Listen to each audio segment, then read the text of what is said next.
The sovereign of the universe is on the whole a good sovereign, but with so much business on his hands that he has not time to look into details.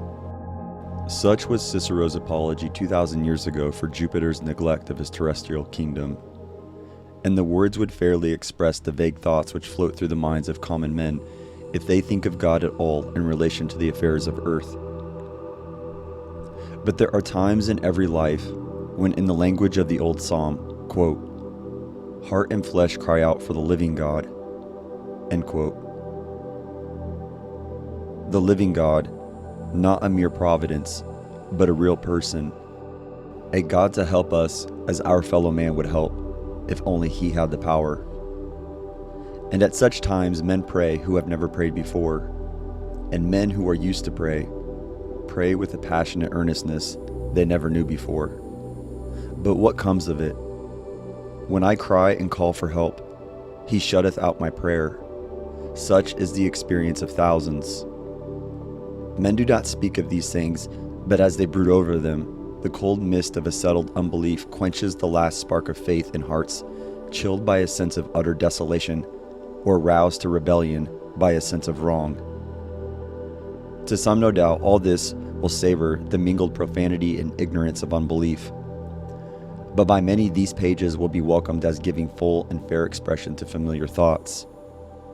And the statement of these difficulties here is made with a view of their solution. But where is that solution to be found? It is no novel experience with men that heaven should be silent.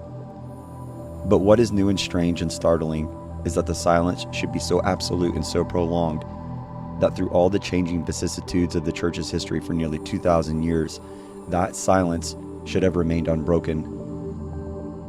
This it is which tries faith and hardens unfaith into open infidelity.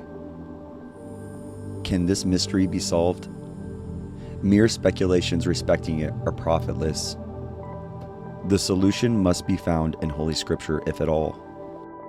The Old Testament, of course, will throw no light on it. Neither will the Gospels afford a clue, for these are the record of days of heaven upon earth. Nor yet need it be sought in the Acts of the Apostles, for as already seen, the book is the record of a transitory dispensation marked by abundant displays of the power of God among men. Is it not clear that if the key to the great secret of the Gentile dispensation can be found at all, it is in the writings of the Apostle to the Gentiles that we must make search for it? But here the ways divide. The wide and well-worn highway of religious controversy will never lead us to the truth we seek. That is reached only by a path which the general reader will refuse. Our choice lies between a study of these epistles viewed as disclosing the Pauline developments or perversions of the teaching of the great Rabbi of Nazareth, or as containing that further revelation promised and foreshadowed by our divine Lord in the later discourses of his ministry on earth. The one road is deemed the highway of modern enlightenment. The other is disparaged as a bypath now disused, or frequented only by the mystic and the unlearned. But in this sphere, popularity is no test of truth. Let the atheistic evolutionist account for it if he can. The fact remains that man is essentially a religious being. He may sink so low as to deify humanity and make self his God, but a God of some sort he must have.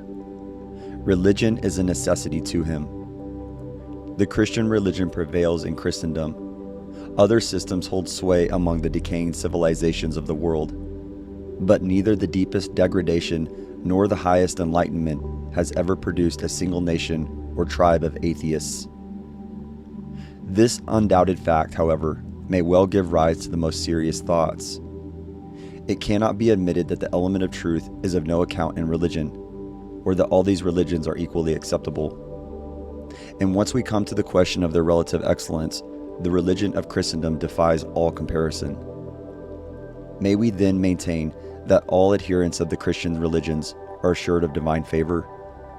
Let us for a moment, forgetting what is due to the spirit of the age, assume the divine authority of Scripture, and we shall find ourselves confronted by doubts whether religion in this sense is of any avail whatever. Judaism was indeed a divine religion. It had ordinances of divine service and its sanctuary. divinely appointed in a sense to which no other system could pretend. And yet we read, "He is not a Jew who is one outwardly, neither is that circumcision which is outward in the flesh, but he is a Jew who is one inwardly, and circumcision is that of the heart." And again, "For neither is circumcision anything, nor uncircumcision, but a new creature." Now, if in a religion which seemed to consist so much in externals, the externals were absolutely of no value whatever, save as they had their own counterpart in reality in a man's heart and life, this surely must still be more true of Christianity. May we not assert with confidence that he is not a Christian who is one outwardly, but he only is a Christian who is one inwardly? May we not maintain that there is a distinction sharp and clear between Christianity and the religion of Christendom? In the case of the Roman and Greek churches, this distinction becomes a deep and yawning gulf. And further, as Mr. Froude has well said, in those countries which rejected the Reformation, culture and intelligence have ceased to interest themselves in a creed which they no longer believe. The laity are contemptuously indifferent and leave the priest in a possession of the field in which reasonable men have ceased to expect any good thing to grow. This is the only fruit of the Catholic reaction of the 16th century. If the same phenomena are beginning to be visible in England, coincident with the repudiation by some of the clergy of the principles of the Reformation, and if they are permitted to carry their Catholic revival, the divorce between intelligence and Christianity will be as complete among ourselves as it is elsewhere. Between intelligence and Christianity, a divorce is impossible. But by Christianity, the author here means the religion of Christendom, and with this correction, his assertion is irrefutable. Mr. Balfour's Foundations of Belief escapes the difficulty here suggested by stopping short at the very threshold.